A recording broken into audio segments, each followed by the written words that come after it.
Oke. Halo. Kembali lagi kita di Late Night Football Podcast episode ke-10 tidak terasa ya.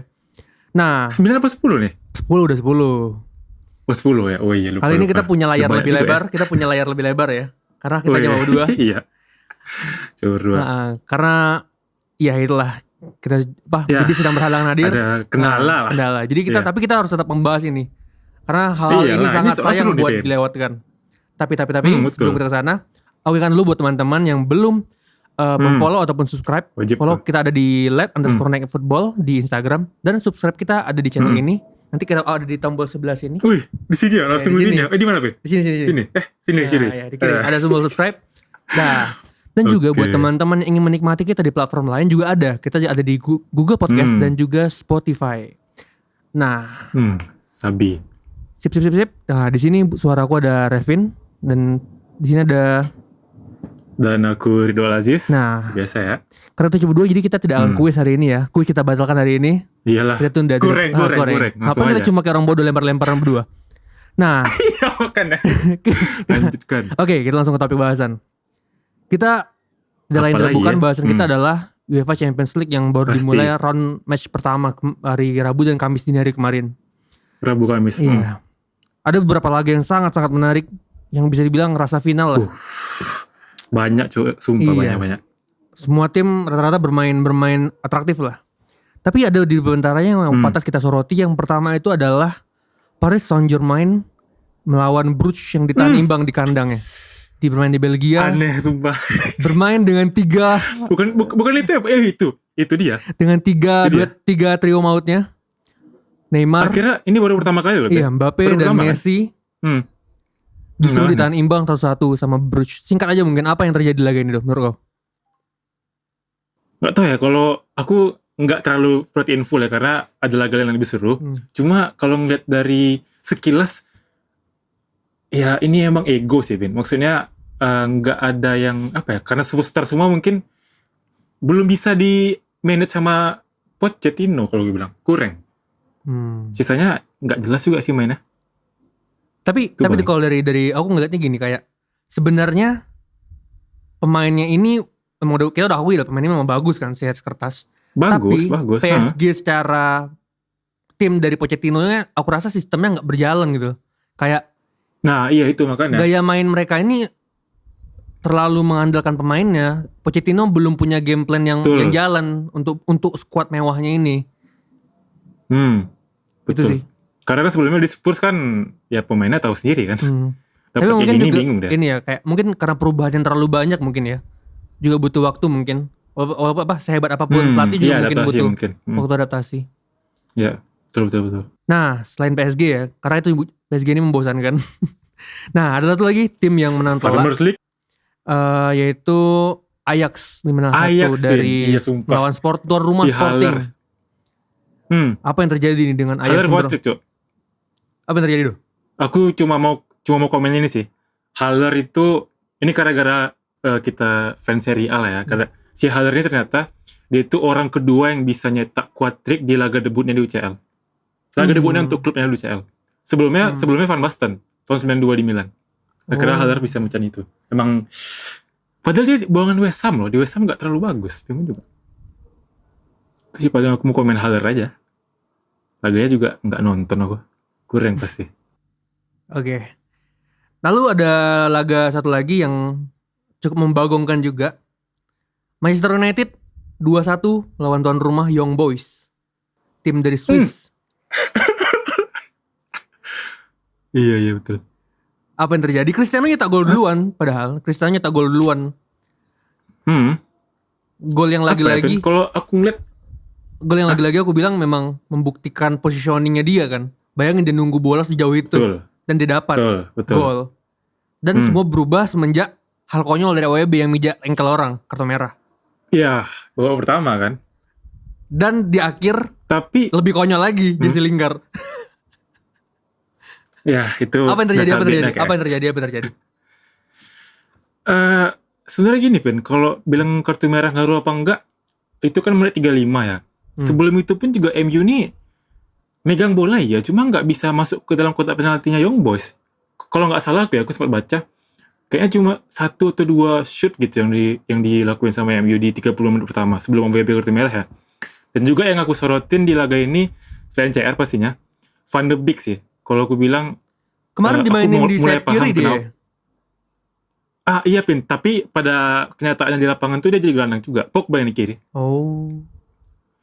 Nah, si Van de Beek nih kalau mungkin teman-teman tahu juga nih ya, waktu itu kayak Tonali waktu awal di Milan, Pin. Dia nggak berani ngambil bola, nggak berani ngedrop ke bawah. Itu kayak cuma berani di antara pemain lawan gitu aja, kayak cuma lari aja. Kayak masih mental mungkin gara-gara jarang dimainkan juga ya, jadi belum terlalu siap dia, Van de Beek. Terus yang satu lagi mau aku sorotin juga Pogba, mungkin faktor ditaruh di kiri ya, gak kelihatan sih dia, benar-benar gak kelihatan. Oh iya, sama Sancho. Ini aku harus bilang ke fans MU, udah aku bilang sih di podcast sebelumnya kan, kayaknya Sancho nih mungkin setengah musim ini bakalan dia siap-siap dikecewain lah sama harganya segitu mahal. Nggak tahu setengah musim ke depan, cuma aku bisa bilang setengah musim ini dia bakalan flop sih kalau aku bilang. Kelihatan soalnya, udah mulai kelihatan. Kenapa itu? Apa poinnya sebenarnya yang kelihatannya? Yang kenapa bisa dibilang Sancho bakal flop? Sama yang kayak kemarin berarti masih belum bisa settle ke game plan. Itu Pin, maksudnya apa ya? Kemarin dia udah mulai berani ngedrop ke tengah sih. Maksudnya nggak kayak waktu lawan laga sebelumnya ya. Dia masih terlalu di kiri. Kemarin udah ngedrop ke tengah. Cuma mungkin faktor selain dia belum nge-settle sama pemainnya, mungkin gara-gara kemarin rotasi juga kan, Fred sama Van de Beek mungkin dia makin kacau dia. Terlebih di Pogba di kiri dia jadi bingung, ini kayak mana, mainnya kayak mana, jadi bingung deh. Itu sih paling. Kalau aku nyorot ini sih, maksudnya terlebih dari MU yang memang mungkin tidak optimal ya rotasi pemainnya. Young Boys yang mainnya Spartan sih aku bilang. Pemain-pemainnya. Oh iya. Jelas. Aku harus jatuh jempol saya terlepas dari kesalahan Manchester United juga, tapi Young Boys ini punya permainan yang Spartan sepanjang laga kemarin. Karena underdog itu kali ya, underdog.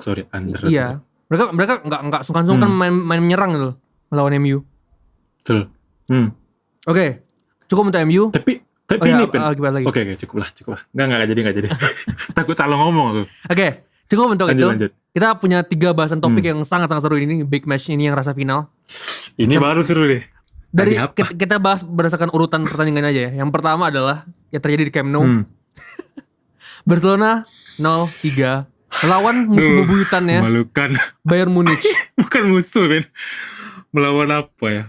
Yang selalu memperkosa dia lah. Sumpah, Jok. Lawannya tidak bisa dia kalahkan. Itu dia aneh, Ben. Nah, kalau dari aku dulu ya. Aku dulu ya. Oke, boleh. Kalau aku sebenarnya yang terjadi ini adalah Koeman ini memang pelatih yang tidak visioner, aku bilang. Dia bermain melawan permainan Munchen yang compact ya. Munchen itu kan high press dan compact. Maksudnya ketika bertahan pun mereka padat lah ke belakang. Maksudnya tetap rapat. Pergerakan pemainnya nggak memecah posisi. Nah, dia bermain dengan 3-5-2 yang dimana striker 2 itu Depay dan Luuk de Jong sama-sama nggak bisa membuang ruang baru, sedangkan Munich ini padat di belakang gitu loh. Jadi akhirnya pun jadi bingung ya. Di tengah tuh cuma rame aja 5 pemain itu, nggak ada fungsinya tapi. Iya. Itu yang terjadi. Dan juga Barcelona ini tidak proaktif dengan bola itu loh. Mereka pegang bola tapi nggak tahu modalnya bola diapain itu loh.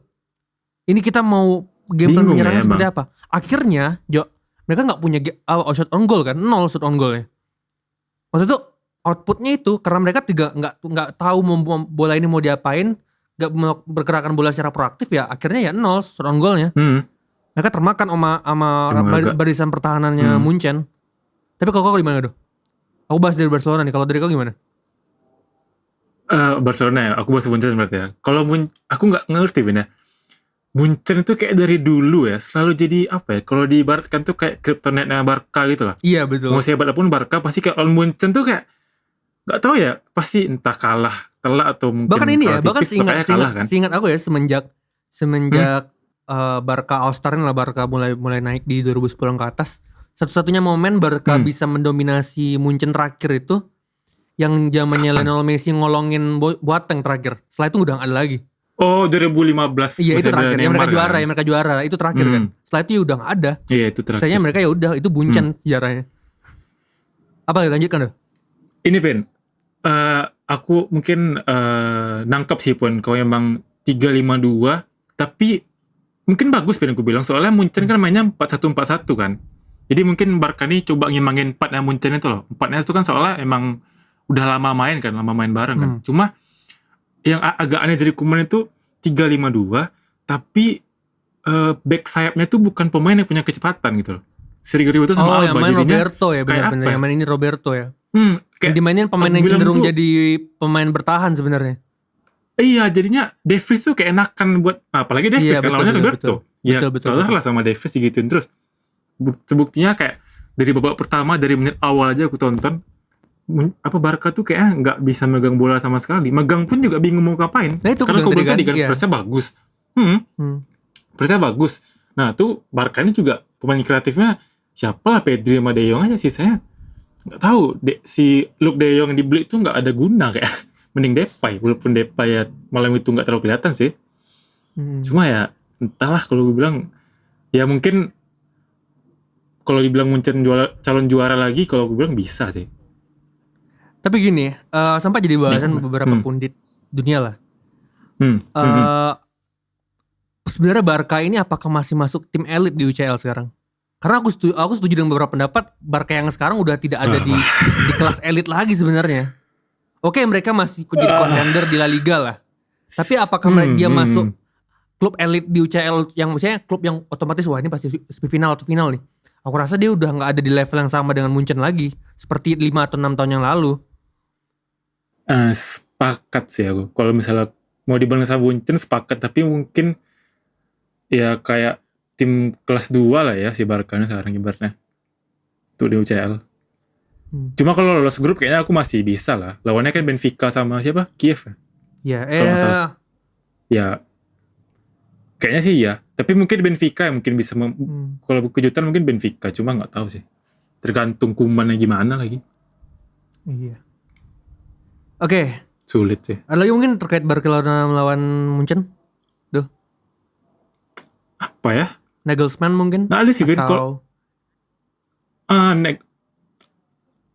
apa ya? Intinya kalah kualitas Ben kalau aku bilang. Dari kualitas main, kualitas strategi. Iya. Udah lah kalah total gitu. Itu beruntung aja 3-0. Kalau aku bilang mungkin 6-7 bisa sebenarnya. Cuma agak kurang aja. Makanya yang kayak kita bahas di bursa transfer nih Barcelona nih kayak aku bilang kan Barcelona ini tim yang paling rugi sebenarnya aku bilang. Karena ya itu kayak mereka kehilangan pemain besar yang bisa mengubah permainan, nggak ada sekarang. Nah, iya betul. Yang tersisa sekarang justru malah pemain-pemain yang ada di belakang kayak Pique, Ter Stegen, Busquets, Jordi Alba yang berpengalaman memang, tapi mereka ada di belakang gitu loh. Mereka nggak bisa memimpin serangan. Betul. Itu sangat disayangkan. Oke. Cukup terkait Barcelona Munchen. Saingannya nih Madrid. Saingannya Madrid gimana nih Madrid? Kita next langsung ke saingannya di La Liga. Real Madrid yang menang tipis menit 90 dari gol dari Rodrigo. Menghadapi tuan rumah Inter Milan di Giuseppe Meazza. Gimana doh kalau dari gol? Aduh. Aku ini gara-gara bertepatan sama laga big match lain yang aku lebih strike nontonnya ya. Di Liverpool. Cuma aku tonton dikit lah. Sebenarnya Inter ini bagus sekali loh mainnya, Pin. Sumpah. Betul, aku juga nonton. Aku nonton. Babak 1 sampai babak 2 itu mainnya apa ya? Kayak nggak lawan Madrid gitu loh. Nah, cuma Courtois nih nggak tahu tiba-tiba jago kali gitu. Betul. Itu pasti sama kan? Sama. Kalau kita tengok tuh babak pertama tuh seingat aku kayak 30 menit awal aja udah 3 kali nge-save Inter dia. Tambah lagi ya apa ya? Tambah lagi finishing Inter kalau aku bilang malam itu nggak tahu mungkin lagi nggak oke ya. Banyak kali peluang yang selain ditangkap Courtois, banyak kali peluang yang kayak tipis kali gitu. Secara permainan sih kalau aku bilang harusnya Inter bisa menang minimal 3 gol mungkin. Kalau nengok dari shootingnya, dari dominasi permainannya jelas Inter. Cuma Madrid kalau di UCL mental berbicara kan. Kalau kau lapin kayak mana nih? Karena ya ini kalau aku tuh sama kayak aku setuju bahwa sebenarnya kalau dia sama, secara kan? statistik secara permainan ya yang layak menang sebenarnya Inter. Cuma ya ini Madrid punya aku bilang ya kayak dia punya ketenangan Faktor UCL X, mungkin ya. Vin. Ketenangan UCL mungkin ya. Iya. Courtois Emang tiba-tiba jadi DNA itu Superman lah, gitu loh. anjay. Courtois jadi Superman tiba-tiba gitu. Makanya. Karena yang Aneh. aku lihat juga aku udah sampaikan kan permainan Internya Inzaghi ini aku bilang fluid lah. Mereka bisa nyerang dari segala arah. Iya. Long pass dari direct ball, permainan dia umpan pendek diagonal. Dilakukan semua kemarin dan semuanya jadi peluang gitu loh. Tapi ditepis sama Courtois Cuma yang sayang. sialan ini. Nah. Tapi ini Pin, kalau lagi? aku lihat juga kemarin tuh mungkin aku baru bisa bilang ini Ramos ini benar-benar kehilangan besar buat Madrid sih. Iya. Soalnya kalau kita lihat kemarin itu banyak peluang yang memang terjadi dari crossingnya Inter gitu. Maksudnya kan Ramos kan tahu unggul di heading kan. Kemarin tuh kayak seorang Lautaro aja bisa menang oleh Eder Militao. Berapa kali? 3 kali mungkin. Kalau aku bilang emang Ramos buat kayak gini dibutuhin kali sih. Sebenarnya Madrid belum punya penggantinya. Dan ini juga sih, maksudnya center back Madrid yang sekarang tuh nggak punya kemampuan high pressing yang bagus aku rasa. Nggak apa ibaratnya tuh, nggak kasar apa ya? Gimana bilangnya? Nggak bisa dirty job lah ya. Nggak bisa dirty job. Sama-sama pemain yang ya santuy aja si Militao sama Nacho. Kurang sih kalau bilang Madrid. Cuma ya itulah Madrid adalah Madrid di UCL mau apa lagi. Tapi peluang Inter sendiri gimana menurut kau di grup ini? Masih terbuka lebar kah apa gimana? Oh iya, Sheriff Tiraspol menang ya 2-0 ya. Iya. Mengejutkan juga tuh. Di grup yang sama. Mengejutkan juga. Ya kalau peluang, aduh gimana ya? Nengok Inter 2 musim kebelakangan kayak ini di UCL. Padahal grupnya sama aja kan. Tapi kalau aku bilang sih harusnya lebih siap tahun ini ya. Mungkin bisa lah. Harusnya. Nggak kayak tahun lalu harusnya. Iya sih. Soalnya pasti lebih siap. Pemainnya juga nggak terlalu jauh. Berarti kan ganti juga. Bukan Conte lagi yang selalu sial di UCL. Iya. Conte di UCL. Nggak tahu kenapa. Nggak oke. Aku juga setuju sih. Maksudnya Inter jika dibandingkan tahun-tahun lalunya, walaupun skuadnya berkurang ya secara kualitas dari kertas, tapi ya permainan mereka lebih variatif harusnya sekarang bisa. Ya. Harusnya bisa sih. Dengan gaya main kemarin sih aku rasa lebih siap lah untuk di UCL dibandingkan beberapa musim sebelumnya. Nah, bisa lah. Inter Madrid udah. Nah, ini yang terakhir nih. Ini menurut aku ya, ini bukan bias ya, bukan bias. Tapi menurut aku nih laga yang paling disorot sama penggemar sepak bola semua kemarin. Ini paling yang disorot setelah Barca Munchen kali ya. Maksudnya tuh setelah hari yang berbeda nih, hari yang keduanya ini paling disorot orang. Pasti lah. Aku sampaikan apa jalan terjadinya laga dulu. Aku harus sampaikan jalan terjadinya laga. Laganya apa nih, Pin? Apa lawan apa? Aku belum sampaikan. Aku bilang loh. Liverpool menghadapi AC Milan. Dua lawan yang punya histori. Bermain di Anfield lagi. Histori kali ya. Ini menandai comebacknya AC Milan di UCL dalam 7 tahun terakhir. Dan mereka melawan Liverpool. Dari jalannya laga, Liverpool udah terlihat memang bermain menguasai di awal-awal laga. Liverpool unggul duluan dari on goal Tomori. Milan membalikkan keadaan dalam 5 menit terakhir laga. Jadi 2-1. Itu kok nyangka nak? Tunggu dulu, aku nyampaikan cerita dulu. Oh iya, jalan laga 2-1. Semangat. 5 menit pertama babak kedua salah menyamakan kedudukan 2-2, dan di menit 69 Jordan Henderson mencetakkan gol yang sangat spektakuler, membuat skor jadi 3-2, membungkus laga. Tiba-tiba Jordan Henderson jadi di Gerrard, membuat hati para Milanisti kembali ke Istanbul. Waduh, teringat tuh. Oke, kita langsung ke bahasan laga. Gimana doh laga ini doh?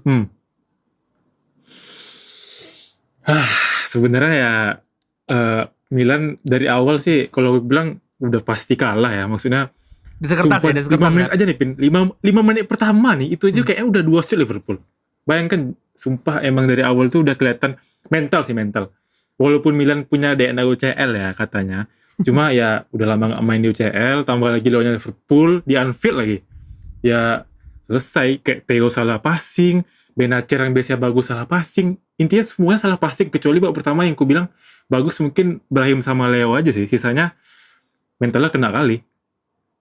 Terus babak kedua mungkin bisa keluar dikit dari tekanan, cuma Ya apa ya, Liverpool nih emang gegenpressingnya bikin Milan bingung sih kalau gue bilang. Mentalnya udah kena nih, tambah lagi gegenpressing kayak gitu ya. Bolanya lepas terus, salah passing terus. Kesalahan elementer banyak kali dilakuin sama Milan. Terus apa lagi? Ada lagi? Apa ya? Ini sih paling aku bilang. Harusnya dengan kayak gini, aduh, sebelumnya kan aku bilang kayaknya Milan gak lolos di grup ya. Tapi kalau misalnya masih mainnya kayak gini, harusnya bisa ya. Maksudnya kayak ada sesuatu gitu lah yang bikin Milan tuh bisa nyetak gol tuh, ada sesuatu, bukan kebetulan tuh emang golnya. Emang kayak dia tuh tahu celah-celahnya tuh rapi gitu loh kalau aku bilang Pioli ini mainnya kemarin tuh. Jadi ya harusnya lawan Atletico kan lebih bertahan kan. Harusnya sih lebih bisa nguasain bola ya terutama. Harusnya. Pemain terbaik di laga kemarin menurut siapa? Dan pemain terburuk flop of the match-nya di laga kemarin. Dari kedua tim. Enggak, maksudnya dari laga itu. Aku Henderson sih Ben kalau aku. Man of the match ya? Aku nggak tahu ya, mungkin fancy pool nih banyak yang kurang suka sama Henderson ya. Cuma kalau aku lihat kemarin, ya dia sih emang orangnya mainnya simpel kali ya. Cuma apa ya, umpan-umpannya tuh selalu terukur, selalu pas terus, selalu visinya bagus kayak dia dari kanan tiba-tiba umpan langsung ke kiri gitu, sering dia kayak gitu kan. Apa ya, menurut aku walaupun dia bukan tipikal game changer, cuma kalau nggak ada dia Liverpool teteran di tengah kalau gue bilang. Mungkin bisa dia prestasi Milan kalau misalnya nggak ada dia. Dan worst of the match ya banyak lah Milan, aku nggak tahu siapa, serah aku lah. Mau bilang pokoknya gelandang gitu ya, mau bilang Benacer, Kessie, pokoknya gelandang. Kalau dari kau gelandang jelek kali. Iya sumpah, gak bisa apa-apain. Pivot Milan maksudnya. Kalau kau emang siapa menurut kau yang paling bagus sama jelek? Aku bahas laga dulu. Kalau oh iya, kau belum ya? Kalau dari aku ini sebenarnya tuh kunci dari laga ini yang menarik itu kalau kita sadar, permainan menyerang dari kedua tim tuh dari sisi yang sama, Milan di kiri dan Liverpool di kanan. Cuma di situ. Kalau diperhatikan. TAA sama Theo ya, betul. Jadi banyak mainnya di situ. Mainnya di sana. Gol rata-rata terjadi dari sana semua. Jalannya. Iya, oh iya sih, iya. Apa ya? Kedua tim sama-sama punya flank yang bermain mirip dan sama-sama memanfaatkan peluang dari sana. Kalau aku bilang. Betul. Kita lihat dari proses gol pertama ya, TAA. Itu memang benar-benar kemampuan yang apa ya? Gak semua fullback punya, gimana dia tiba-tiba menusuk apa ya? Gak ada pemain Milan yang sadar kalau dia masuk. Walaupun akhirnya Tomori mencoba menutup, tapi walaupun telat ya memang akhirnya malah deflect ball jadi on goal. Tapi itu kemampuan yang mewah dari TAA. Dan akhirnya harus dibayar di gol kedua, gol pertama dan gol kedua Milan kemampuannya dia. Karena terlalu ofensif ya. Iya, maksudnya itu sebenarnya bukan salah dia, hanya salah dia sih. Maksudnya banyak fans Liverpool menyalahkan kenapa TAA gak mundur gitu kan. Padahal memang instruksi permainannya dia itu memang dia harus bisa trust ke tengah, jadi flank yang maju. Kesalahannya menurut aku tuh bukan di TAA-nya aja, tapi adalah di pertahanan yang harusnya membackup dia. Karena harusnya ketika dia maju, pertahanan Liverpool tuh agak lebih miring ke kanan. Saya ada yang membackup dia. Nah kemarin itu ketika Milan melakukan serangan balik, kalang kabut pertahanan Liverpool, tidak ada yang menginstruksi buat lebih rapi. Mungkin kehilangan Van Dijk ya aku rasa ya.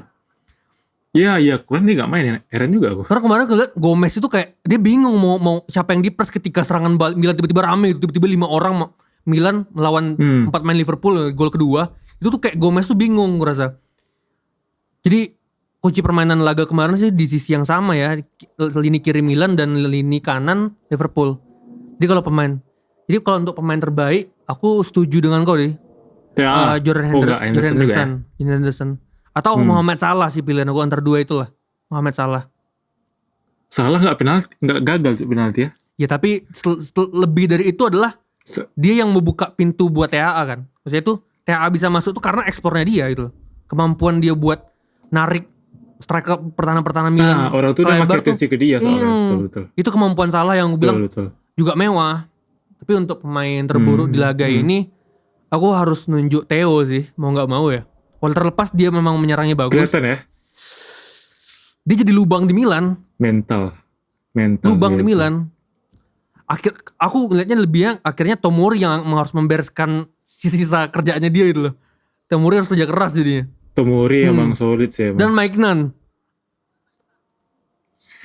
Bye-bye harus- ke rumah. Lagi Nggak duduk di peduli bangku aku. cadangan, duduk di bangku cadangan dia. Nggak main kan, katanya main UCL tapi nggak main. Oke, apa lagi Do untuk Belum laga ini pula yang Milan lagi pengen kau debut. sampaikan? Peluang Eh, Peluang Milan di grup ini tadi berarti kau nyampein bahwa Milan punya peluang berarti ya. Next match kan lawan punya, Atletico. sangat punya. Oh, Atletico. ada Kalau aku bilang- terlebih Atletico imbang kemarinnya lawan Porto ya. Tapi untuk laga ini apa lagi yang pengen kau sampaikan Do? Ada lagi nggak? Apa ya? Mungkin ini Vin, emang Hmm. selain pemain inti kalau aku bilang nggak terlalu jauh berbeda lah kualitasnya. Ya walaupun kalah dikit tapi nggak jauh kali. Cuma pelapis ya. Tengok lah. Waktu Liverpool yang diganti Mane masuk, Thiago masuk, mendingan sama Milan. Milan siapa yang main coba? Maldini yang masih umur 18 tahun kayak gitu. Terus Florenzi yang udah nggak masanya lah. Kalau aku bilang ya 3-2 sebenarnya hasil yang terlalu fair buat Milan sih. Harusnya dibantai kalau aku bilang. Cuma dengan nama Milan aja mungkin orang udah kayak wah Milan nih, padahal sebenarnya skuadnya tuh nggak bisa apa-ngapain. Cuma kalau kau tanya peluang ada atau enggak di grup ini, jelas ada. Lawan Atletico terutama bisa lah harusnya. Kalau aku ngeliatnya ini sih ada tambahan lagi yang belum kita sampaikan tadi. Hmm. Milan di sini selain kaget UCL-nya, Pasti. UCL-nya ya. Mereka Pasti. pemain-pemain muda ini belum terbiasa bermain dengan tempo yang gila-gilaan gini. Bermain dengan tempo gila Liverpool. Ah, Karena kelihatan tuh pemainnya Good point. bener-bener Hmm. bahkan pemain yang biasanya tenang ya kayak Calabria Capek, itu kan? sampai kaget dulu. Pemain yang aku rasa memang Keteteran. bagus kayak Calabria itu kaget, keteteran. Dan dia pun ngomong setelah laga bahwa kita memang belum terbiasa dengan tempo seperti ini. Terlebih lagi pemain muda-muda Milan kan memang minim pengalaman semua. Jadi aku rasa that's right. skor 3-2 ini justru malah hasil positif sebenarnya. Pantas lah ya. Hasil positif Betul, sebenarnya betul, sih. sepakat.